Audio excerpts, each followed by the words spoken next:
اعوذ باللہ من الشیطان الرجیم بسم اللہ الرحمن الرحیم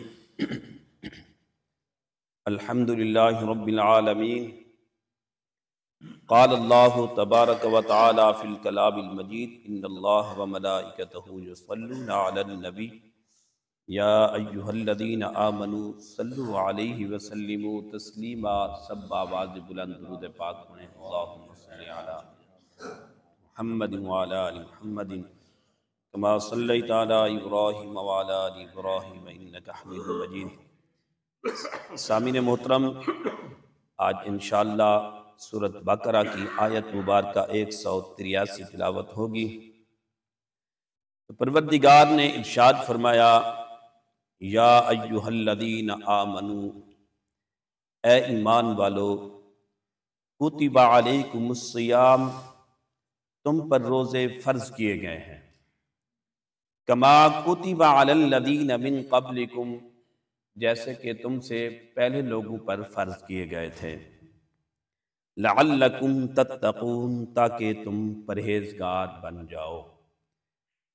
تو سامعین محترم، اس آیت مقدسہ میں روزوں کی فرضیت کا بیان ہے۔ ایک قول کے مطابق سن 2 ہجری میں 10 شعبان المعظم کو روزے فرض کیے گئے۔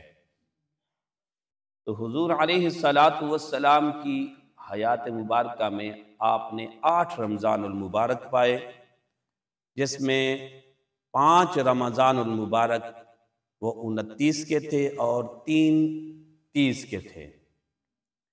تو اس میں فرضیت کا بیان ہے۔ تو روزوں کے فرض کے بیان میں ایک قول یہ بھی ہے کہ کس زمانے میں یہ فرض ہوئے۔ تو مفسرین نے لکھا ہے کہ ایک بادشاہ گزرا ہے، بادشاہ تمہورس، جس کا نام تمہورس ہے۔ اس بادشاہ کے زمانے میں قحط سالی ہو گئی، تو اس بادشاہ نے اعلان کیا اپنی رعایا کو کہ اہل ثروت لوگ جو ہیں وہ ایک وقت کا کھانا کھائیں، ایک وقت کا کھانا بچا کر غریبوں مسکینوں میں کھانا کھلائیں، تاکہ ان کے دل میں ہمدردی پیدا ہو، فقراء اور غرباء کی ہمدردی ہو، احساس ہو۔ تو جب بادشاہ نے یہ حکم دیا تو رعایا تھی، اس کو ماننا تھا۔ جب رعایا نے یہ بات عمل کی، اس بات پر عمل کیا، تو اللہ رب ذوالجلال کو یہ عمل بہت پسند آیا۔ تو اللہ رب ذوالجلال نے وقت کے نبی پر یہ حکم نازل کیا کہ اب روزے فرض کیے گئے ہیں، اگرچہ ان کی تعداد اور کیفیت الگ ہے۔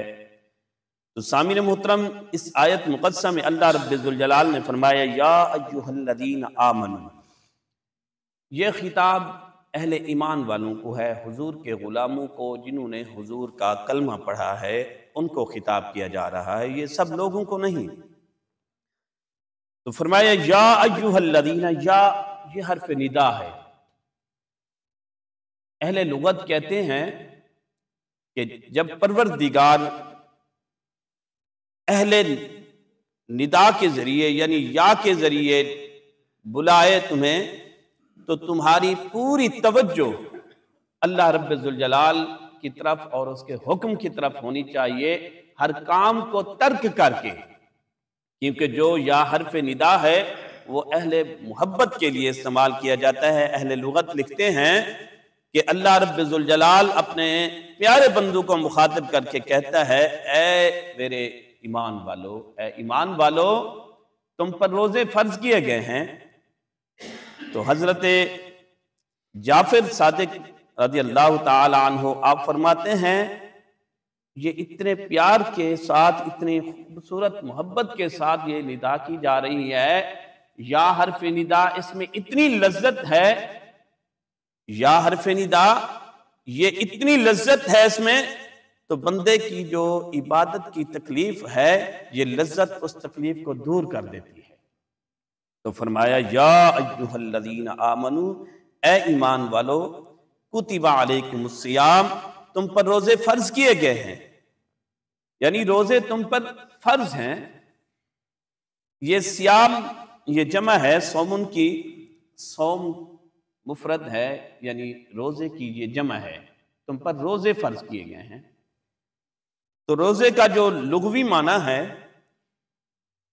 لکھتے ہیں کہ الامساک عما تنازع الیہ النفس، یعنی ہر اس چیز سے رک جانا جس کی طرف تمہارا نفس خواہش کرے۔ الامساک عما تنازع الیہ النفس، یعنی ہر اس چیز سے رک جانا جس کی طرف تمہارا نفس کشش محسوس کرے۔ تو یہ نفس امارہ کی طرف اشارہ ہے، کیونکہ قرآن میں ہے ان النفس لامارۃ بالسوء الا ما رحم ربی۔ حضرت یوسف نے جو یہ کہا کہ یہ میرے رب کا کرم ہے، میرے رب کا رحم ہے، اگر میرے رب کا رحم نہ ہوتا بے شک نفس تو برائی کا حکم دیتا ہے۔ تو اسی طرح یہ بزرگ فرماتے ہیں نفس کی بھی 3 قسمیں ہیں، نفس امارہ اور نفس لوامہ اور نفس مطمئنہ۔ تو یہ نفس امارہ کی طرف حکم کہ نفس تو خواہشات یہ برائی کا حکم دیتا ہے، تو فرمایا کتب علی الذین من قبلکم، یہ تمہارے اوپر روزے فرض کیے گئے ہیں، یہ روزہ تمہارے اوپر فرض ہے، کیوں؟ لعلکم تتقون، تاکہ تم پرہیزگار بن جاؤ۔ تو سامعین محترم، روزہ شرعی لحاظ سے یعنی اصطلاح شریعت میں اس کی جو تعریف ہے وہ یہ ہے کہ غروب یعنی صبح صادق سے لے کر غروب آفتاب تک کھانا پینا چھوڑ دینا اور عمل زوجیت کو ترک کر دینا، یہ ہے روزہ۔ اور اس میں جو اشارہ ہے کہ فرمایا لعلکم تتقون، تاکہ تم پرہیزگار بن جاؤ۔ اتنی اعلیٰ اور سخت ریاضت، یعنی 16-17 گھنٹے کا روزہ، ایک ماں چند لمحے برداشت نہیں کر سکتی اگر اس کا بیٹا بچہ اگر وہ بھوک پیاس سے آواز دے، وہ روئے، تو ماں برداشت نہیں کر سکتی، وہ کام کو چھوڑ کر اس کو کھانا پینا دیتی ہے، اس کو دودھ دیتی ہے۔ تو پروردگار نے اتنی رحمت کے باوجود، یعنی ہزاروں ماؤں سے بڑھ کر پیار کرنے والا رب ذوالجلال، وہ اتنی ریاضت کا حکم، اتنی سخت حکم، 16-17 گھنٹے کا حکم۔ تو اس کی ایک مثال یہ بھی ہے، جب بچہ بیمار ہو جائے تو ماں اس کو کڑوی دوائی بھی پلاتی ہے، اس کو کڑوا دوا بھی پلاتی ہے اس کی صحت یابی کے لیے، اپنی محبت کو روک کر۔ اللہ اکبر۔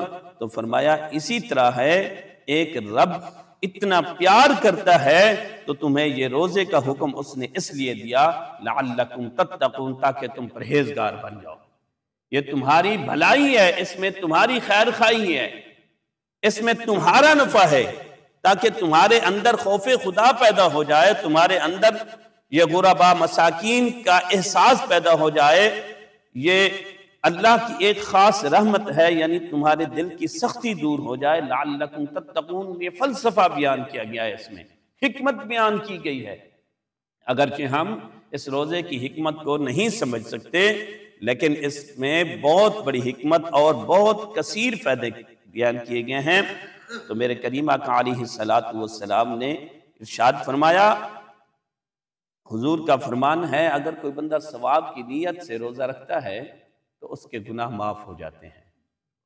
تو ایک حدیث مبارکہ میں حضرت عبداللہ بن مسعود رضی اللہ تعالی عنہ آپ بیان فرماتے ہیں کہ میرے کریم آقا علیہ السلام نے ارشاد فرمایا، اے نوجوانوں کو خطاب کر کے فرمایا، اے نوجوانوں، جن میں نکاح کی استطاعت ہے وہ نکاح کرے، جن میں نکاح کی استطاعت ہے وہ نکاح کرے، کیونکہ نکاح اجنبی عورتوں پر نظر کرنے سے محفوظ رکھتا ہے، یعنی بچاتا ہے، روکتا ہے۔ روزہ یعنی نکاح یہ روکتا ہے۔ تو اسی طرح فرمایا یہ شرمگاہ کی حفاظت کرتا ہے روزہ۔ تو اگر جس میں اس نکاح کی استطاعت نہ ہو تو وہ روزہ رکھے، کیونکہ وہ قاطع شہوت ہے، اس سے شہوت کم ہو جاتی ہے۔ یعنی ایک اشارہ ہے، باقی کثیر فائدے ہیں، حکمت کو تو انسان سمجھ نہیں سکتا۔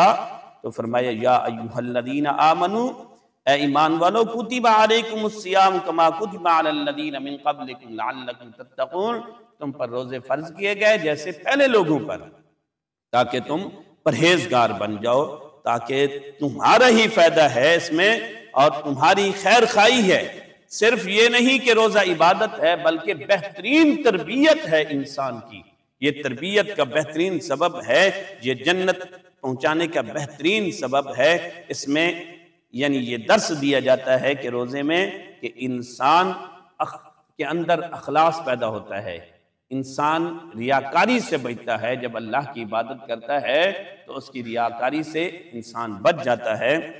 تو روزہ اور غریبوں کے اندر یعنی غریبوں کا احساس دلاتا ہے اور دکھ دردوں کو جوڑتا ہے، تقوی حاصل ہوتا ہے، روحانی ترقی حاصل ہوتی ہے، ضبط نفس یعنی انسان کے اندر آتا ہے، انسان کے اندر صبر کی جرت پیدا ہوتی ہے۔ یعنی روزے کے اندر بہت ہی کثیر فائدے ہیں، لعلکم تتقون، تاکہ تم پرہیزگار بن جاؤ۔ اس میں یہی فلسفہ بیان کیا گیا کہ روزے کے اندر بہت ہی تقوی ہے۔ اللہ سمجھنے اور عمل کی توفیق عطا فرمائے۔ الصلاۃ والسلام علیکم۔